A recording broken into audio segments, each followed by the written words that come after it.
Kenapa dari banyaknya tanaman atau pangan lokal, kenapa Wikaju? Yang membuat saya percaya diri yang pertama itu ini merupakan festival pertama di NTT. Sebagai orang NTT pasti saya bangga. Saya ingin keluar, Kak, dari zona nyaman. Kita tidak hanya hidup dari masa lalu saja, tetapi kita bisa menciptakan masa depan bersama dengan orang-orang tersayang.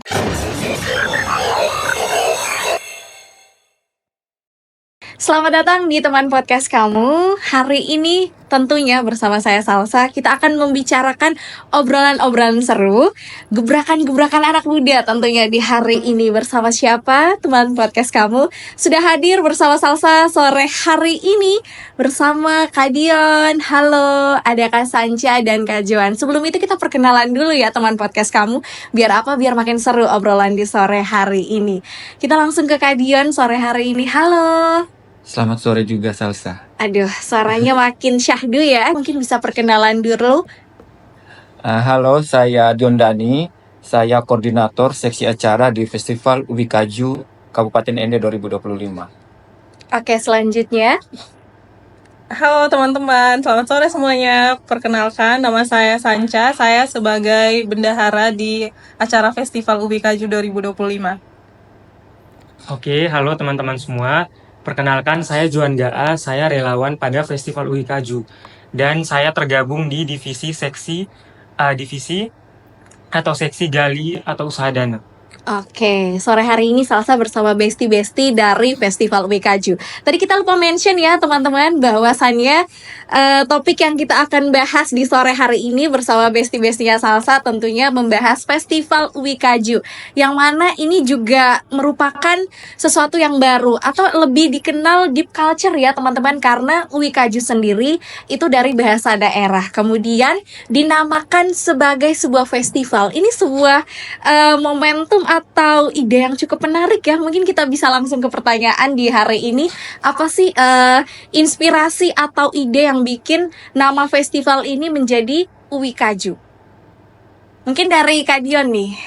Baik, terima kasih Salsa. Ide ini muncul dari mimpi-mimpi kecil orang-orang Ende.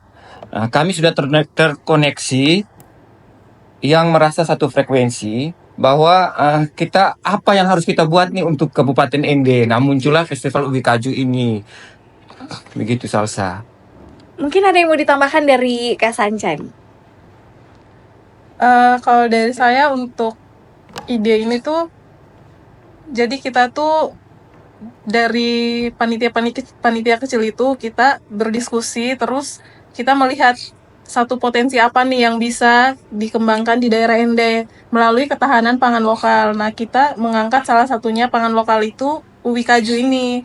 Dan juga Wikaju ini tuh sebagai identitas daerah kita sebenarnya. Oke. Jadi kurang lebih seperti itu, Kak. Ini benar-benar menarik ya teman podcast kamu. Karena memang dari suatu tanaman kemudian dengan nama yang diangkat dari daerah kita sendiri menjadikan itu sebuah nama, yaitu Festival Wikaju. Kalau misalnya Salsa boleh tahu nih teman-teman, kenapa dari banyaknya tanaman atau pangan lokal, kenapa Wikaju? Kenapa tidak mungkin atau pisang atau yang lainnya seperti itu? Adakah satu interest yang membuat kakak-kakak semua ini tertarik kalau semisal ini dijadikan pilihan seperti itu?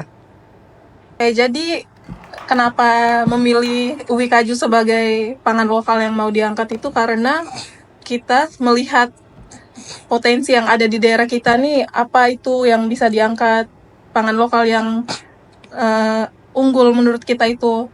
Nah, salah satunya ini Wikaju.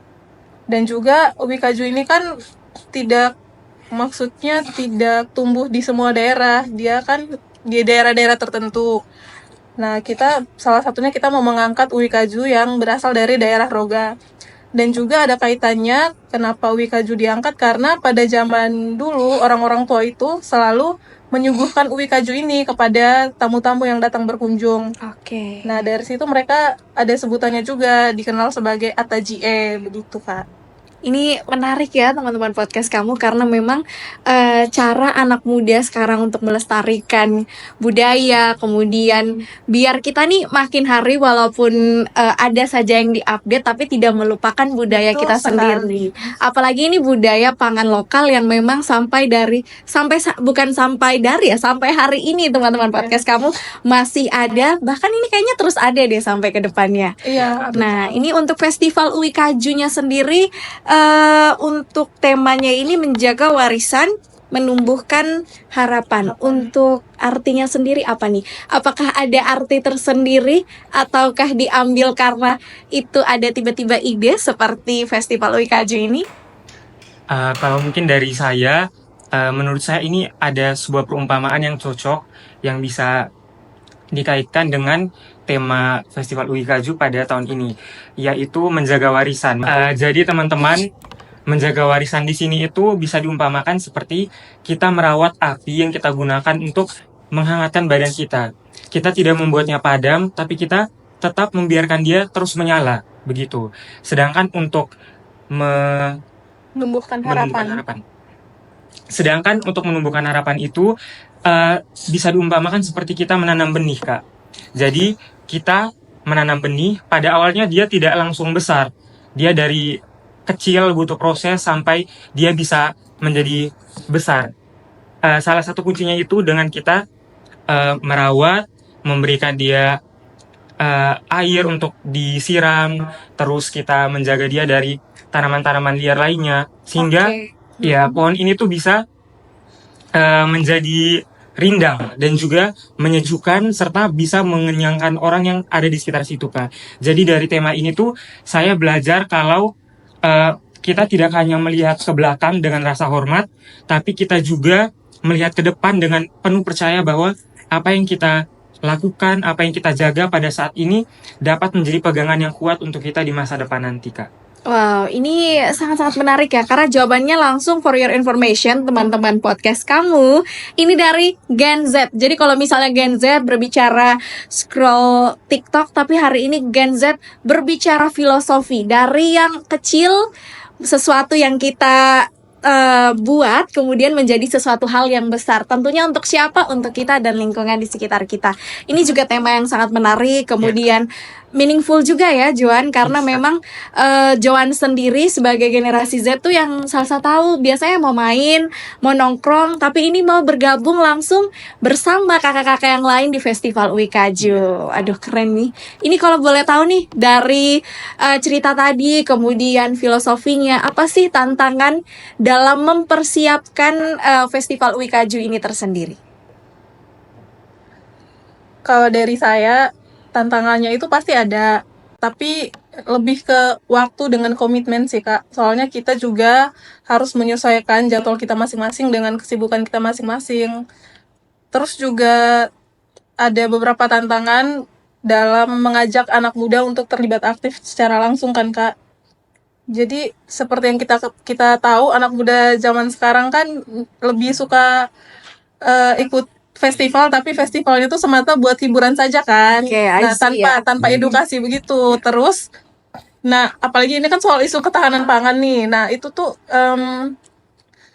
soal ini pasti mereka berpikirnya lebih ke urusan para orang tua saja begitu. Anak muda tidak terlalu ikut aktif terlibat dalam kegiatan seperti ini.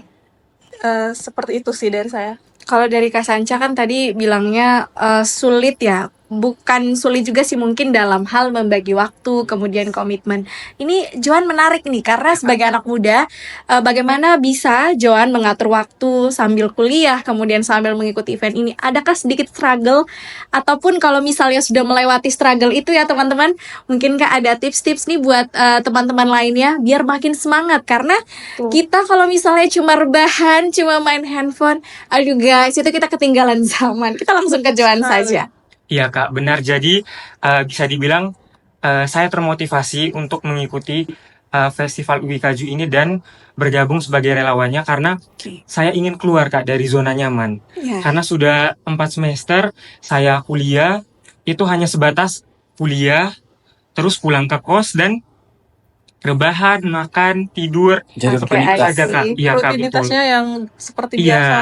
siklusnya hanya kuliah terus pulang ke kos dan Sih. begitu terus Kak tiap harinya. Jadi saya mau hidup saya tuh lebih berguna Kak untuk orang lain dan juga untuk daerah kita, untuk ND begitu. Dan menurut saya menjadi seorang relawan itu bukan hanya soal kita bekerja tanpa dibayar atau secara sukarela Kak, tapi kalau menurut saya kita menjadi relawan itu soal kita belajar hal baru, kita bertemu orang-orang yang baru dengan orang-orang baru yang keren juga dari berbagai komunitas, dan juga kita mendapatkan pengalaman baru yang tidak bisa saya dapatkan di kampus Kak begitu. Wow, ini keren sih. Jadi buat kamu ya, lagi-lagi selalu saya tekankan teman-teman podcast kamu, apalagi yang Gen Z, harus semangat ya, seperti siapa, seperti Joan dan kakak-kakak lainnya. Ini menarik di Festival UI Kaju ini. Kalau misalnya yang salsa boleh apa ya, meraba-raba sedikit, asik meraba-raba nih. Berapa apa tuh? Nah, di Festival Mikaju ini kan kalau misalnya kita tahu di orang-orang ND, apalagi di sekitar kita yang taunya Uwikaju itu sebagai pangan lokal, kemudian makanan, kadang juga yang sampai hari ini kita temui ada menjadikannya sebagai makanan utama, kemudian makanan pendamping. Ini bagaimana kakak-kakak mereka melakukan pendekatan ke masyarakat agar Festival Uwikaju ini nih bukan cuma dikenal sebagai oh itu mereka sepertinya nanti kalau misalnya Festival Uwikaju isinya makanan semua atau isinya Uwikaju semua, tapi bagaimana caranya kita di sini hadir untuk memperkenalkan Uwikaju itu sendiri kepada masyarakat. Tentunya kita sudah melakukan pendekatan, dan pendekatannya itu secara kreatif dan menyenangkan. Kalau tidak salah kita punya 10 kegiatan ya Kak? Ada ya 10. Iya kan? Ya. Boleh di-mention tuh kegiatannya, biar teman-teman podcast kamu nih pada tahu apa sih kegiatan dari 10, bukan 10 wahana di Dufan ya guys, tapi 10 kegiatan di Festival Iya, Uwikaju. betul sekali. Untuk kita ada 2 kegiatan. Yang pertama di pre-event di Pantai Kota Raja, dan hari festivalnya, setelah hari utamanya di Desa Roga. Nah, untuk 2 Private itu kegiatan tanggal berapa Kak? Sorry. tanggal 16 sampai tanggal 17 Juni kan? Juni ya. Itu ada talk show pertanian, ada pitching dan outing class, ada permainan edukasi, ada pojok baca, ada demo masak damba ya. Iya. Nah, ada demo masak damba, lalu ada tarian tradisional Sanggu Alu ya. Iya betul. Itu, dan juga ada Pitching, outing, pitching outing tadi sudah, dengan pojok baca mungkin, pojok baca, terus permainan tradisional. Nah, gitu. tarian tradisional ada. Berarti semuanya berjalan beriringan ya? Iya. Ada kebudayaannya jalan, Iya. kemudian bagian literasinya juga dijalankan, Iya. Betul sekali. dan lingkungan sekitar kita juga pasti dilibatkan ya, apalagi dari pra-event, event, kemudian sampai di kegiatan akhir nanti. Wow, ini juga kegiatannya cukup panjang ya. Kalau boleh tahu dari mulai kakak mereka dibentuk mungkin sampai nanti ada kegiatan atau tanggal-tanggal intinya itu finishnya sampai di tanggal berapa? Mungkin bisa dimulai dari awal nih dibentuk ya festival ini, kemudian ada tadi pra-event di bulan Juni ya, Iya, sampai iya, di bulan akhir nanti. Itu kira-kira bisa dibocorkan sedikit atau disipil ya teman-teman tanggal-tanggalnya? Jadi pra-eventnya itu kan di Kota ND. Untuk puncak acara festivalnya itu nanti diadakan di Dusun Toba, Desa Roga. Itu tanggal 30 Juni sampai 2 Juli Kak. Oke. Nah, di sana juga ada beberapa kegiatan ya Kegiatan Kak. tambahan, Iya, ya. tapi kalau dari saya kegiatan yang paling ditunggu-tunggu nih itu ada 2. Yang pertama panen bersama Bapak Bupati dan Ibu Bupati serta beberapa jajarannya. Terus yang kedua itu kita buka open trip. Nah, itu yang paling ditunggu-tunggu. Apalagi kan anak muda nih kan pasti Iya. senang kan Kak. Gen Z itu paling ditunggu-tunggu open trip ke air panas sama air dingin. Oke. Dan di open trip itu juga kita nanti ada melakukan penanaman 1000 pohon beringin air. Jadi seperti itu, Kak. Ini juga lumayan lumayan cukup menyenangkan. Pasti betul sih kayak seperti yang Kak Sanca bilang, anak muda pasti excited. Iya, excited. Mungkin dari John, mungkin ada yang mau Kalau ditambahkan? saya, kegiatan yang paling saya tunggu-tunggu itu demo memasak olahan Uwikaju Kak. Jadi iya, itu ada satu olahan yang namanya Uta Damba. Jadi itu olahan dari mama-mama dari Desa Roga. Mereka mengolah ubi kayu direbus ya Kak, Iya, pakai dicampur daun kopi Kak, dan itu rasanya enak sekali. Jadi saya tertarik dan penasaran dengan rasanya begitu. Masaknya itu sama seperti kolak, tapi Iya. rasanya berbeda karena ini dicampur daun kopi kan. Iya betul Kak. Karena yang biasanya saya cicipi kan kalau ubi itu kalau tidak digoreng pasti direbus gitu. Ternyata masih banyak olahan yang Olahan. masih banyak ternyata. hal yang ubi itu Iya. tidak hanya digoreng dan direbus, tapi bisa diolah dengan cara yang lebih banyak atau bervariasi Kak. Berarti ini Festival Ubi Kaju juga Iya. memberitahukan kepada semua teman-teman bahwasanya olahan-olahan makanan yang bahan dasar atau bahan utamanya dari ubi itu bukan cuma yang direbus atau digoreng.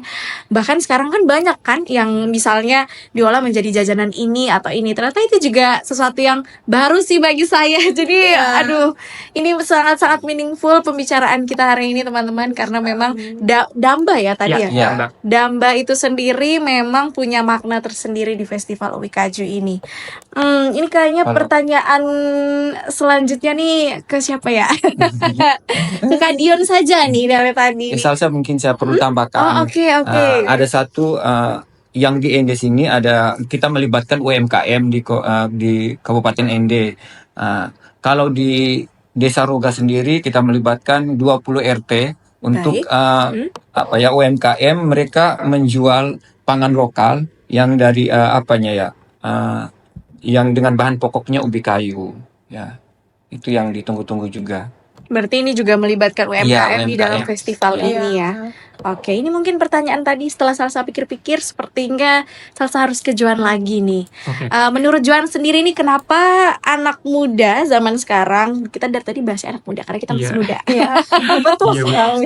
Oke, kenapa anak muda sekarang itu dia makin jauh nih dari hal-hal yang memang itu seharusnya sudah kita lestarikan, tapi mereka memilih untuk ya maunya di rumah saja. Kenapa sih menurut Joan? Kalau menurut saya mungkin teman-teman orang-orang muda di luar sana mereka menganggap ubi kayu ini kampungan, terkesan kampungan Kak, kalau secara kasarnya begitu. Padahal ubi kayu ini tuh menurut saya suatu hal yang bisa kita banggakan karena ini merupakan identitas kita Kak.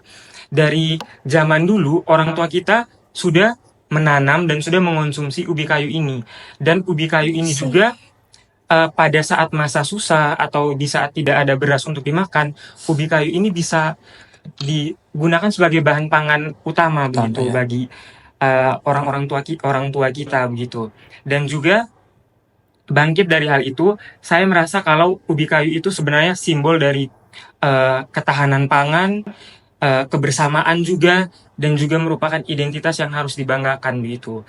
Setelah itu menurut saya ubi kayu itu walaupun terkesan kampungan, tapi dia itu bukan merupakan sebuah aib Kak. Jadi sebagai anak muda kita harus bangga dengan ubi kayu sebagai pangan lokal kita. Oke, jadi apa nih strategi kakak-kakak semua biar ubi kayu ini nih agak naik kelas? Dia sedikit dari yang tadi menurut persepsi anak muda, mungkin dari beberapa sepantaran anak muda berpikiran bahwasannya itu sesuatu hal yang mungkin akan dilupakan, kemudian dengan era digital ini akan memilih hal-hal yang baru. Apa sih strategi dari kakak-kakak biar ubi kaju ini naik kelas? Jadi dia dari yang mungkin dari yang kecil tadi mungkin jadi hal yang besar.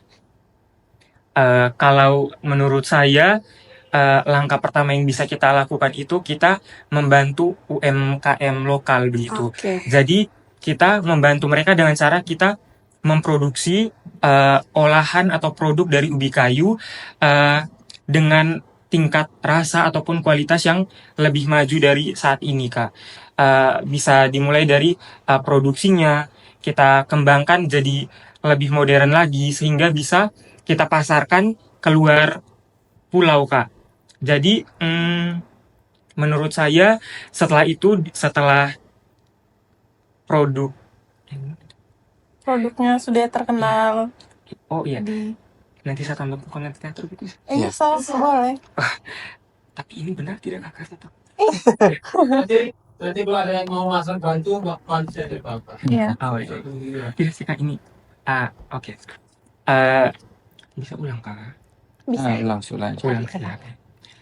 Jadi kalau dari saya, strategi yang bisa kita lakukan itu dengan cara kita membantu UMKM, kita mencoba mencari cara bagaimana produk kita itu bisa dipasarkan keluar dari ND begitu Kak. Itu bisa dilakukan dengan cara kita meningkatkan kualitas rasanya, terus packaging atau kemasan produknya itu kita buat lebih baik lagi begitu. Terus setelah produknya sudah jadi, kita bisa mengajak konten-konten kreator atau influencer yang ada di ND untuk bisa Promosikan. mempromosikan Kak. Jadi produk olahan kita itu bisa dikenal lebih luas ke banyak orang gitu. Berarti memang Iya. harus memanfaatkan juga dengan era digital saat ini, mungkin membuat konten, kemudian membuat reel ya. Sekarang Iya, kan kalau betul. misalnya kita anak muda tuh relate-nya sama reel yang cukup 30 menit itu sudah ditonton jutaan. Apalagi kalau misalnya itu menarik, pasti langsung mau beli tuh. Iya, benar sekali Kak. Ini kalau boleh tahu dari festival ini dibentuk awal sampai dengan hari ini, bahkan nanti mau persiapan di di hari hanya itu support dari teman-teman sendiri yang di dalam panitianya. Apakah teman-teman tuh mendapat support dari luar juga? Mungkin dari pemerintah atau siapa dalam mensukseskan festival Wikaju ini? Baik. Jadi kalau kita bicara tentang Festival Wikaju ini, yang pertama saya ingin mengucapkan terima kasih untuk pemerintah Desa Roga dan CV Istana Sehat. Kedua ini yang sangat-sangat sangat-sangat full untuk mensupport. Nah, kalau kita bicara tentang Festival Wikaju, tentunya pasti ada petani, ada Wikajunya sendiri, ada pasar, ada orang muda dan banyak sekali stakeholder yang berperan aktif untuk bagaimana festival ini bukan hanya dikenal di ND saja, tetapi ya mendunia gitu. Nah, kalau kita lihat sebenarnya tujuan dari festival ini adalah bagaimana kita memperkenalkan Wikaju yang seperti ada Yohan tadi sampaikan bahwa Wikaju itu identik dengan kampungan. Bagaimana kita memperkenalkan Wikaju itu menjadi sebagai hasil pangan ND yang benar-benar dibutuhkan, ya, ikon dari kota ND. Jadi saya perlu sharing pengalaman pribadi saya. Saya ini kan merantau sekitar 20-an tahun. Nah, di saat saya pulang ke ND, pasti teman-teman di daerah rantau saya itu selalu pesan, Dion, nanti kalau pulang ND bawa Wikaju ya. Berarti dalam saya punya pikiran itu, oh ternyata Wikaju ini sudah dikenal, juga dikenal luas masyarakat di luar Kabupaten ND. Kenapa kita orang ND tidak punya mimpi untuk bagaimana sehingga Wikaju ini semakin dikenal lagi, bukan hanya di kota ND tetapi keluar gitu. Itu yang pertama. Yang kedua, seperti yang Ade Johan tadi sampaikan juga bahwa orang muda ini lebih malu ataukah gengsi tentang Wikaju. Dan itu pengalaman pribadi saya juga. Di saat saya ke ND, saya mungkin saya pulang ke tempat kerja saya membawa Wikaju, bahkan saya sampaikan ke orang tua atau ke orang yang kemas, Wikaju ini dikemas dan dibungkus, disembunyikan. Tapi sebenarnya kita harus membawa Wikaju dengan percaya diri. Oh, ini Wikaju hasil dari ND gitu. Yang harus bagaimana kita ceritakan ke dunia luar gitu ya. Gitu. Jadi begitu ya, masyarakat ND, masyarakat luar ND saja itu sangat memiliki antusias yang cukup besar, sangat excited. Apalagi kalau misalnya seperti yang tadi Kak Dion sudah mention, Wikaju sendiri itu sudah jadi buah tangan. Jadi kalau misalnya mereka pasti kalau kita balik ke ND ataupun siapa yang lagi di ND, semisal mau ke kota mereka, jangan lupa ya bawa ini Wikaju, jangan lupa bawa ini, dan jangan sampai kamu malu teman podcast kamu. Karena apa? Karena itu juga salah satu cara agar kita tetap melestarikan budaya kita sampai dengan hari ini. Dan satu hal lagi, Salsa, kita mengadakan festival Wikaju ini, kita mau mengubah mindset orang muda ND yang selama ini mereka merantau. Nah, kita mau mengajak nih, ayo anak-anak ND yang sekarang ada di luar sana, mari kita pulang ke ND dan kita bangun kampung dengan hal-hal kecil. Dengan Wikaju nih, kita berangkat dari Wikaju ini, bagaimana Wikaju ini bisa membangkitkan perekonomian masyarakat, terkhususnya di Roga gitu. Sebenarnya banyak sih sumber daya alam, cuman dari kitanya saja bagaimana Saja, cara iya. memanfaatkannya begitu. Nah, ini juga dari kakak-kakak mereka mungkin dimulai dari Festival Wikaju. Iya. Siapa tahu ada the next festival-festival yang memang bangun atau mulai dari bahan pangan lokal Pangan kita, lokal kita, kemudian iya. kebudayaan kita ya. Iya. Kalau misalnya tadi nih dari cerita Kak Dion itu kan antusias dari Iya. orang-orang di luar Ende. Iya. Kalau Salsa boleh tahu bagaimana sih respon masyarakat Kota Ende sendiri terhadap Festival Wikaju ini? Mungkin dari Kak Dion lagi. Ya, boleh. Kalau pengalaman saya selama kami mempersiapkan Festival Wikaju, respon dari masyarakat ini sangat positif, sangat tinggi. Kita dilihat dari Ade Sanca ini sebagai seksi usaha dana selalu mengolah bahan-bahan ini Mengolah uwi kaju, Uwi kaju kita tidak hanya menjual produk Uwi kaju mentahnya mentahnya saja. tapi kita mulai mengolahnya menjadi makanan jadi begitu Oke, kan. I Terus see. terus kita pasarkan dan banyak yang sangat tertarik dan berminat untuk membeli Iya.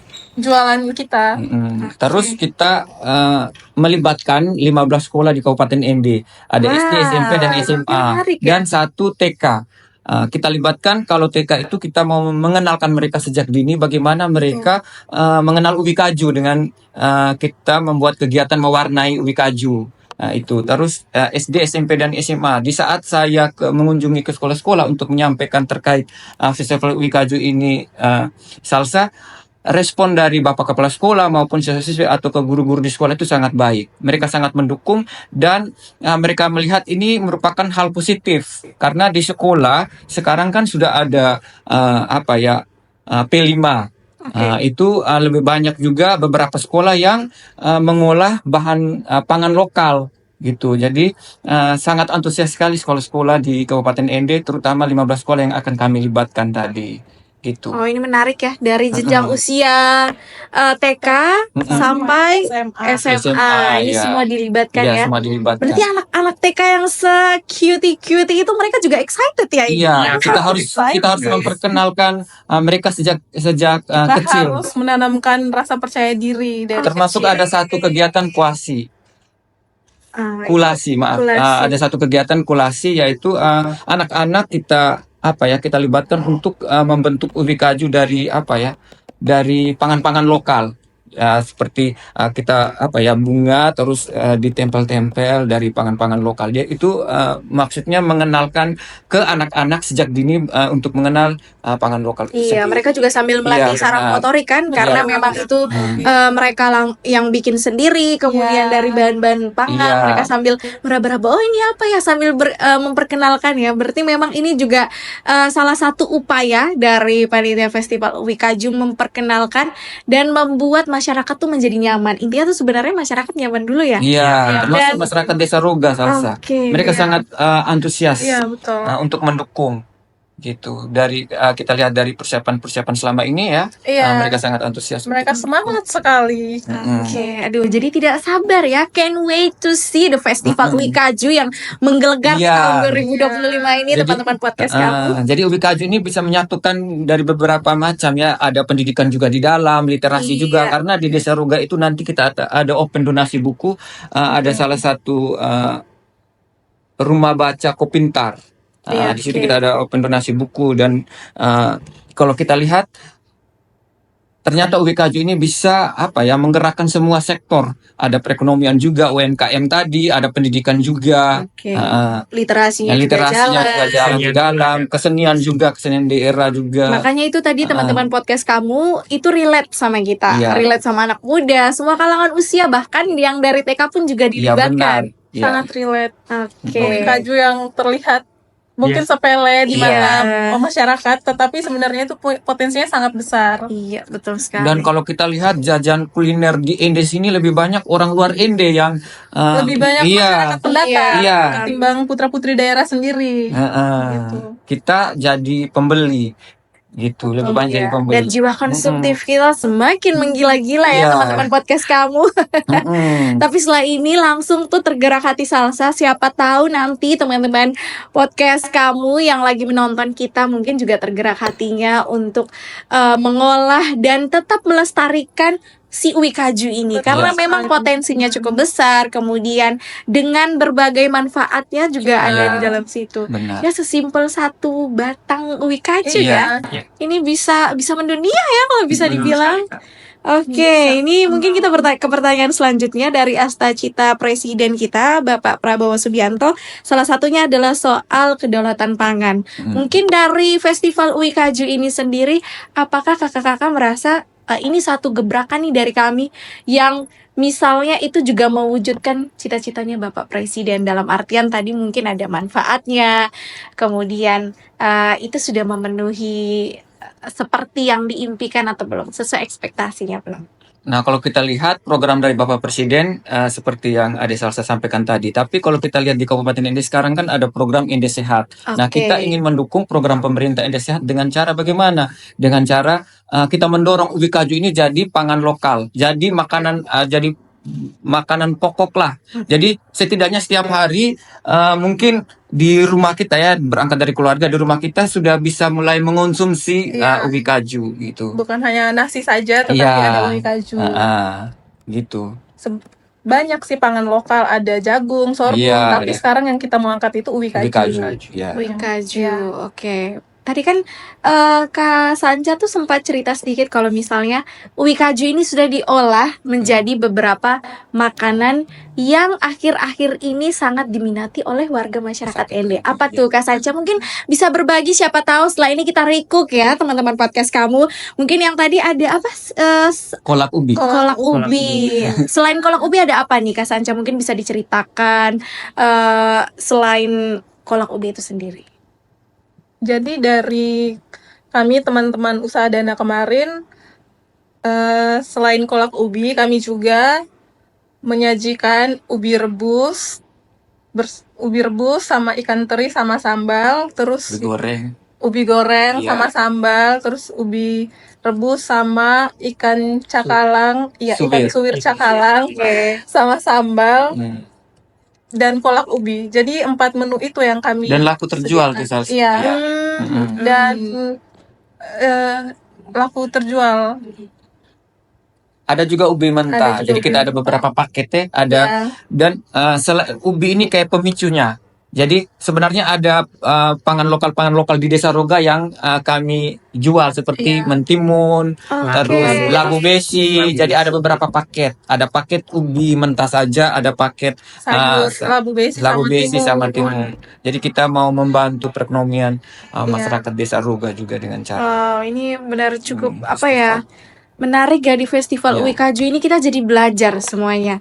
Yang tadi bilang dari hal kecil kemudian sampai ke hal besar. ya. Jadi makanan yang dijual pun ubi yang belum diolah dan yang Yang versi sudah yang diolah. sudah diolah. Iya. Sebenarnya yang versi sudah diolah itu makanan sehari-hari kita, cuman Oke, heeh. kakak tahu sendiri kan, kita zaman sekarang butuhnya yang instan. Iya. Jadi lebih kayak mageran tidak sih kalau Iya. mengolahnya lagi gitu ya kan. Tapi ini juga memperkuat kita semua bahwasannya makanan apalagi Uwi Kaju itu punya khasiat tersendiri. Betul. Jadi kita yang tadi mager pikir, aduh biar saya makan yang instan saja biar cepat. Aduh saya terlambat jadi saya harus makan ini. Tetapi tidak, di sini Festival Uwi Kaju ini hadir mengubah persepsi kita juga untuk bahwasannya mengkonsumsi Uwi Kaju ini juga harus ada di dalam diri kita. Bahkan setiap hari pun itu memang tidak bisa dipisahkan ya. Betul. Karena itu identitas kita kan. Iya, betul Harusnya sekali. kita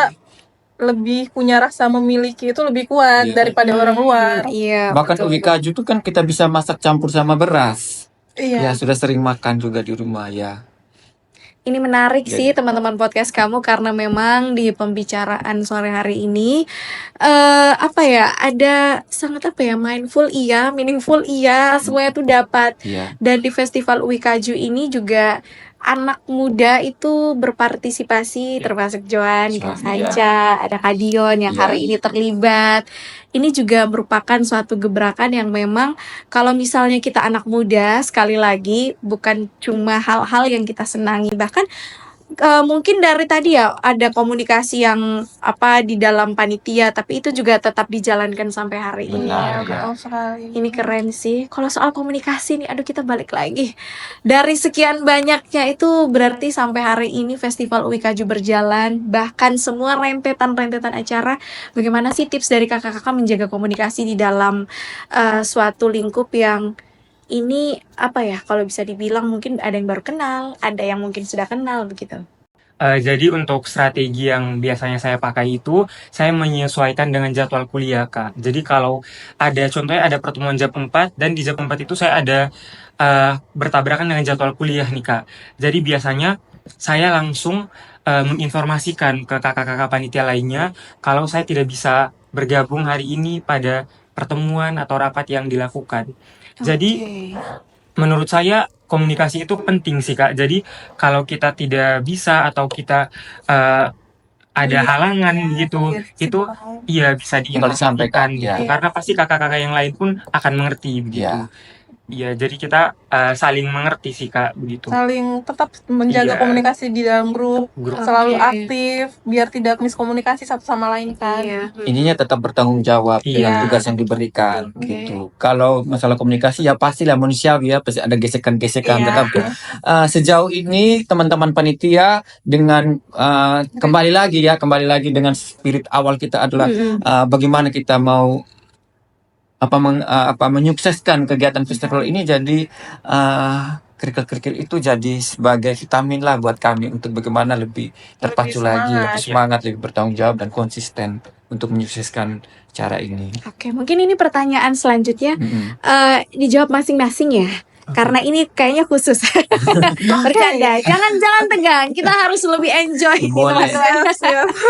Oke, ini apa sih salah satu hal yang bikin kakak-kakak percaya diri bahwasannya Festival UIKAJU ini menjadikan suatu gebrakan tentunya bagi anak muda itu makin percaya diri.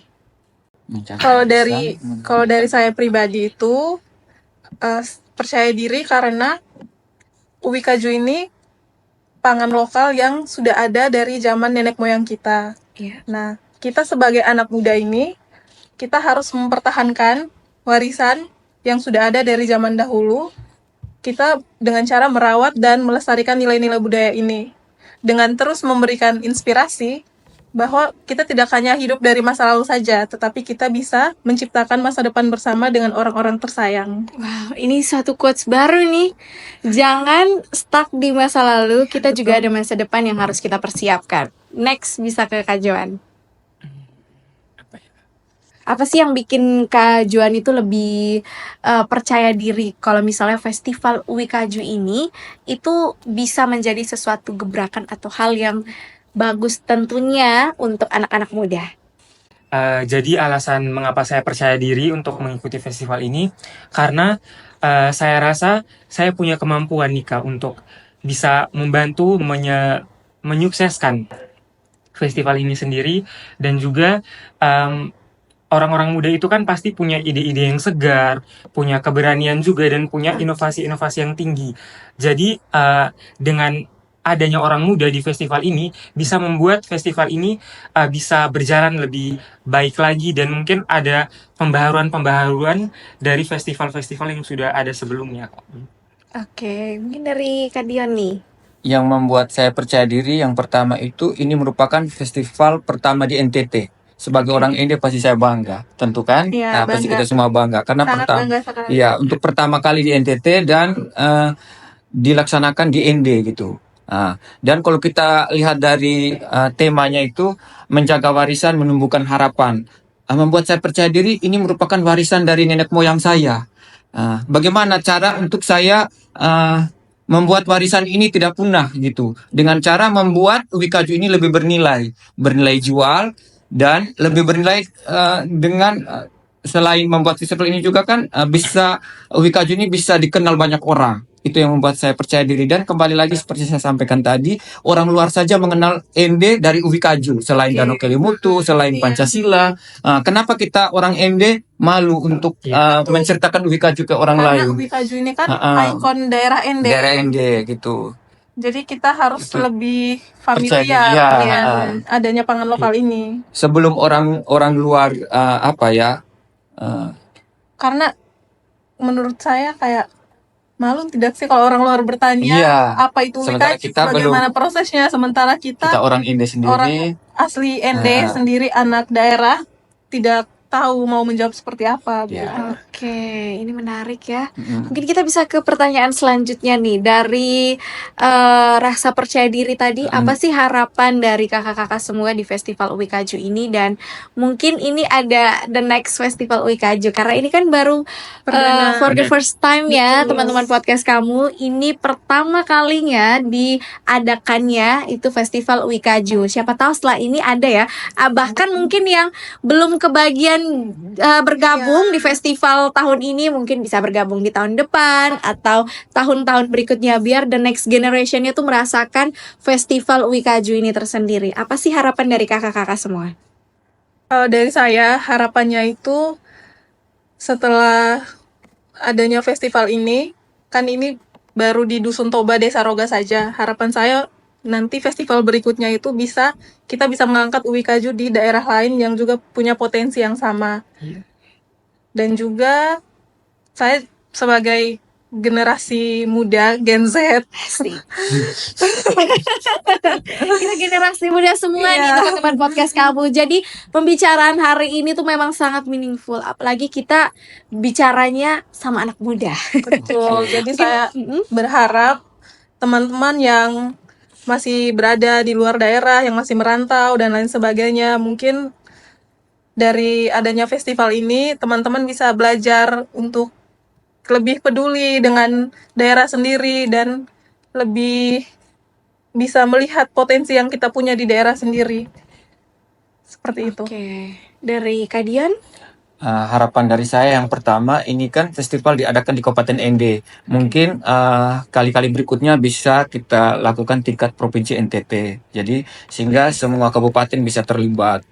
Itu yang pertama. Yang kedua, harapan saya yang berikutnya mengharapkan bahwa festival ini semakin banyak pendukungnya, bisa berjalan dengan lancar, gitu. Dari Kak Joani. Oke, kalau dari saya sendiri, harapannya festival ini, harapan saya kurang tidak jauh berbeda dari Kak Dion dan Kak Sanca. Saya hanya ingin festival ini tetap menjadi festival tahunan yang diadakan terus, bukan hanya tahun ini, tapi selanjutnya sampai ke generasi, Berkelanjutan. ya berkelanjutan maksudnya Kak. Dan juga tidak hanya di Dusun Toba, tapi bisa diikuti oleh Daerah. masyarakat di daerah lain. Dan juga harapan saya yang terakhir dengan adanya festival ini, orang-orang muda dan kita orang ND bisa lebih menyayangi atau bisa lebih mencintai identitas kita, yaitu dengan Mungkin memperkenalkan Iya. ya. Heeh. jadi maksudnya dengan adanya festival ini, harapannya kita orang-orang muda dan juga orang-orang asli ND bisa lebih mencintai identitas lokal kita, yaitu ubi kayu, dengan cara mengonsumsinya juga dan memperkenalkannya kepada orang lain di luar sana, Kak. Oke, teman-teman podcast kamu, tidak terasa ya, ini sudah di last minute kita. Aduh, sepertinya kita harus berbicara lagi, tapi tidak bisa karena ini sudah harus kita sesuaikan dengan durasi kita. Oke, terima kasih untuk Kak Sanca, Kak Joan, dan Kak Dion yang hari ini sudah bergabung di podcast teman kamu, tentunya menemani kita semua, menemani teman-teman dimanapun kamu berada yang menonton kita. Memang Festival Uwi Kaju ini salah satu upaya dari anak muda yang memang mau mengembangkan kebudayaan, pangan lokal, kemudian beriringan dengan hal-hal lain, yaitu pendidikan, literasi, dan lingkungan di sekitar kita. Betul. Jadi kita sebagai anak muda mungkin kita bisa mulai dari hal kecil, kemudian kita jangan berada di zona nyaman terus. Betul. Mungkin mulailah Iya. bergabung, kemudian bertemu orang banyak, kemudian mengumpulkan ide-ide seperti Festival Uwi Kaju ini yang memang hadir untuk kita semua. Kalau bisa dibilang dari ND untuk Indonesia ya. Iya, betul sekali. Oke, sebelum kita closing nih, satu kalimat buat Festival Uwi Kaju. satu kalimat untuk Festival UI Kaju. Bisa. Festival UI Kaju adalah akar yang menumbuhkan harapan dari kampung untuk masa depan, Kak. Oke, dari Kak Sanca. Kalau dari saya, Festival UI Kaju itu tidak hanya mengenyangkan, tetapi juga mengingatkan kita bahwa sebenarnya yang kita butuhkan itu sering tersembunyi di dalam akar. Oke, dari Kak Dion. Festival UI Kaju dari Ende untuk Indonesia dan untuk kita semua. Oke, tepuk tangan dulu buat kita sore hari ini teman-teman podcast kamu. Thank you so much yang hari ini sudah mau datang bergabung dan memberikan kita bukan cuma informasi ya, tetapi ilmu baru untuk kita semua. Kita langsung saja, saya Salsa dan narasumber kece kita di podcast teman kamu pamit. See you on the next podcast. Bye bye. Dadah!